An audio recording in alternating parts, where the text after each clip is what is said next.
My bathroom is a private kind of place. Some bathrooms weren't just functional, they were fabulous.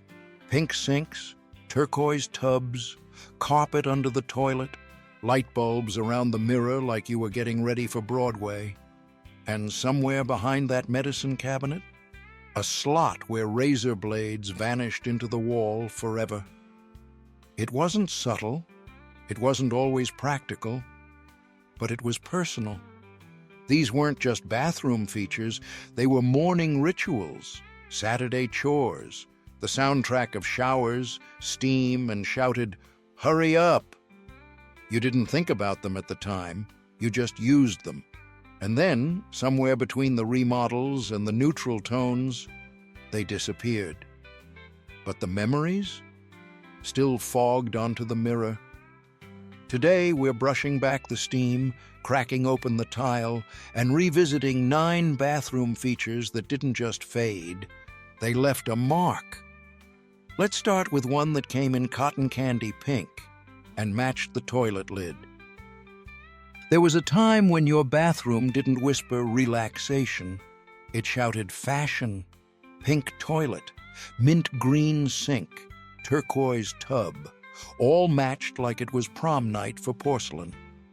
In the 1950s and 60s, bold bathroom colors were more than trendy. They were a statement, a sign that your home was modern, cheerful, and ahead of the curve. And it all started with the First Lady. Mamie Eisenhower adored a soft shade of pink so much it became her signature. Mamie Pink swept the country and swept into over 5 million bathrooms. It wasn't just a toilet or a sink. It was an entire mood board, matching tiles, coordinated towel bars. Even the toilet lid got in on the theme. To walk into a pink bathroom back then was to enter a world where style mattered, even mid-flush. Eventually, minimalism and neutral tones took over. But for a whole generation, those colors weren't weird. They were wonderful. And deep down, they still are. Because the first time you saw a cotton candy toilet, you didn't roll your eyes. You smiled. And just when you thought the colors were bold, someone carpeted the floor beneath them. You step out of the tub, and your foot sinks into carpet, not a mat, not a rug, wall-to-wall carpet. In the bathroom, in the late 60s and 70s, this was considered luxury. Designers pitched it as cozy, modern, and spa-like. Why freeze your toes on tile when you could wrap them in shag? Magazines raved, homeowners nodded, and before long, bathrooms were dressed in full-length floor fuzz, right up to the toilet bowl. It showed up in suburban homes, motel chains, even retirement condos. Some colors matched the tub, others matched nothing at all. But here's the part no one talks about. Carpet and water do not get along. Every spill, every splash, every steamy shower soaked in. And beneath that plush layer, a swamp of regret, mildew, mold, odors you couldn't scrub out. The soft floors aged fast, and not well. By the 80s, the dream had dried up. Tile came back, rugs were removable again, and everyone pretended it never happened. But if you ever lived with one, you remember it, because once you've vacuumed around a toilet base, you never forget. And just behind the mirror, in plain sight, but never questioned, was the one feature no one ever talked about. Behind the mirror, just a tiny slit in the wall, no label, no instructions, but everyone knew what it was for: used razor blades. From the 1930s through the 70s, double-edged razors ruled the sink. But tossing a sharp blade in the trash? Not safe. So homes were built with a built-in solution. Drop it into the wall. Literally.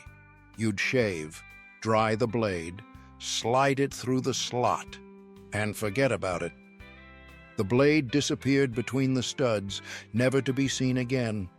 Out of sight, out of mind, until decades later, a remodel, a teardown, and behind the drywall, a rusted graveyard of hundreds of blades.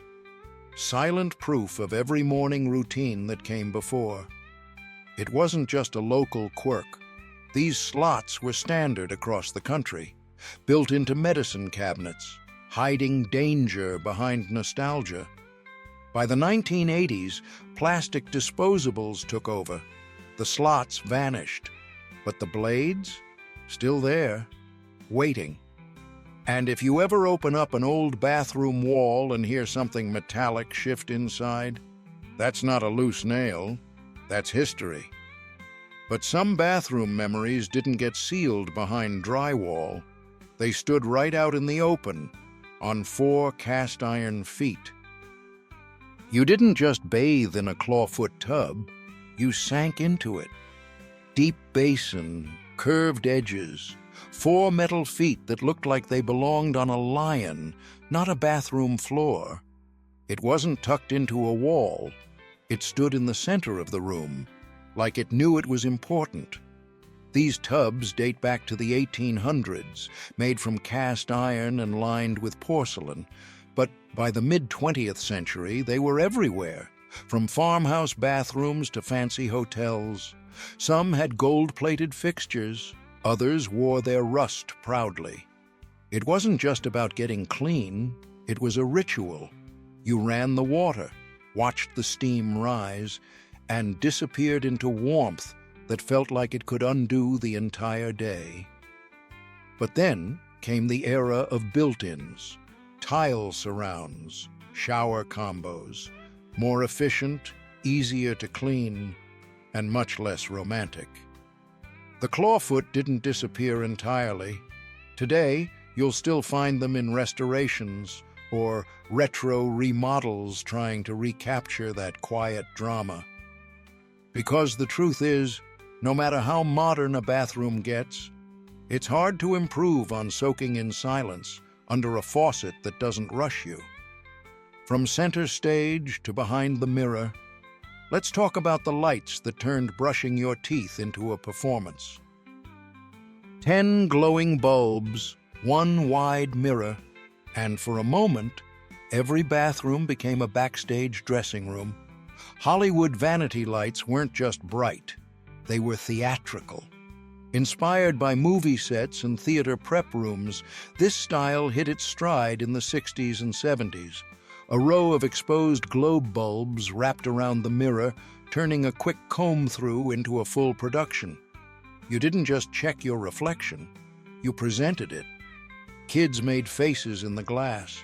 Teenagers practiced eyeliner like they were prepping for a premiere.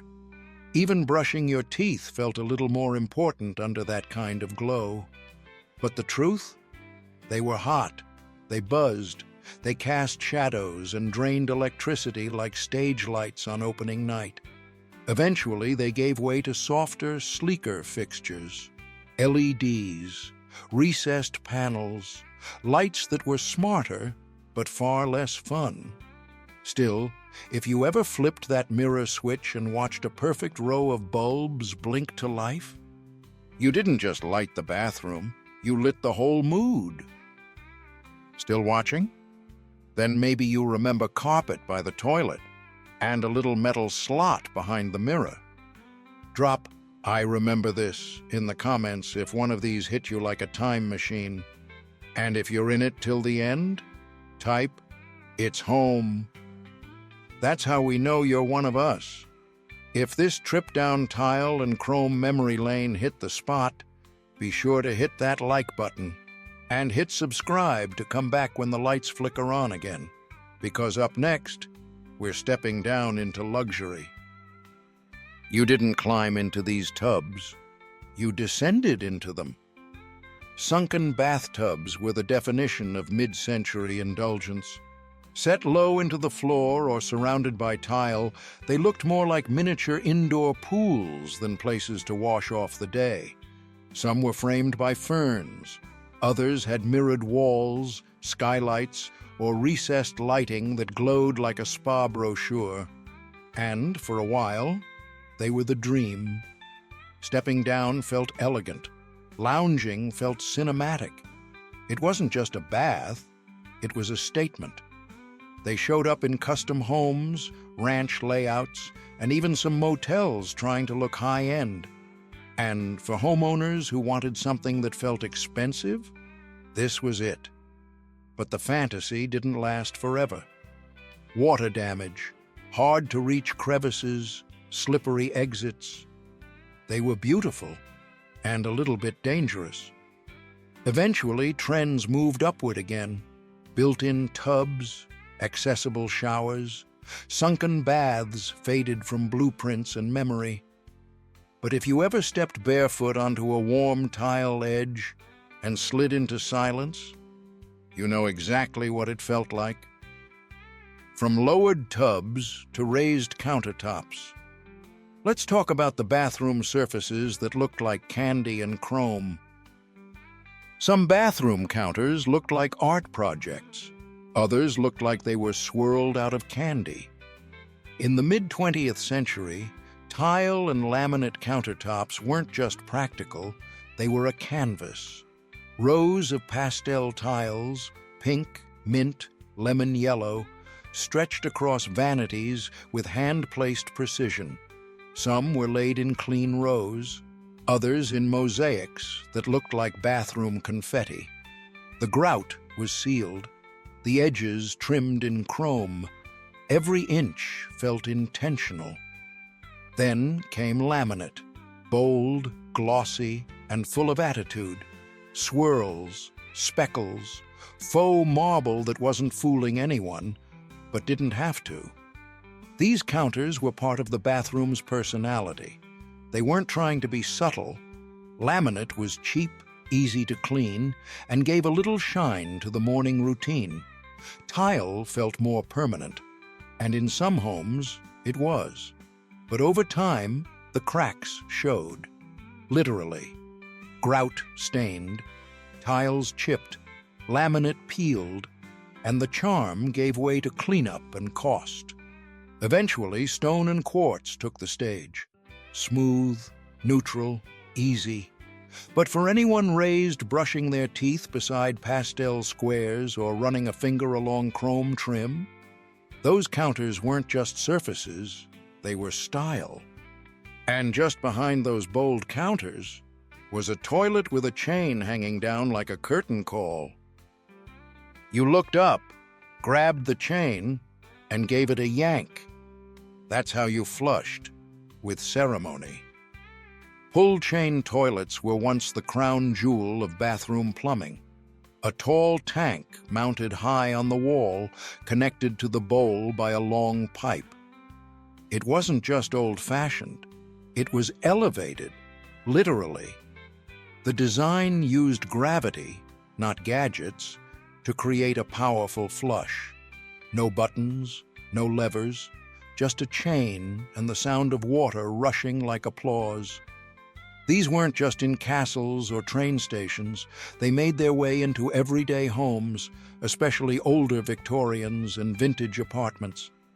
Some tanks were plain, others were works of art, with floral embossing, polished brass, or hand-painted porcelain. But as plumbing got sleeker and homes got tighter, the pull chain began to vanish, replaced by compact tanks, standardized seats, flush, done. Still, there was something special about it. That little pause, the arm reaching up, the satisfying whoosh that echoed down the hallway. Because back then, even flushing had a bit of flair. Speaking of flair, let's step into the shower and through the frosted blur of privacy past.